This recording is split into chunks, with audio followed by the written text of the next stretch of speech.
studiańska w żyłach płynie krew. Czytanie książek, radość, śpiew. Zasady proste w życiu mam. Czytaj drugiemu, co by chciał.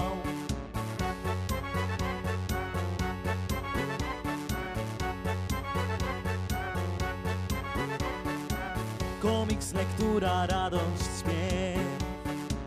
Życie piękniejsze staje się. Przynieście dla mnie książek szmat. Potem ruszamy razem w świat.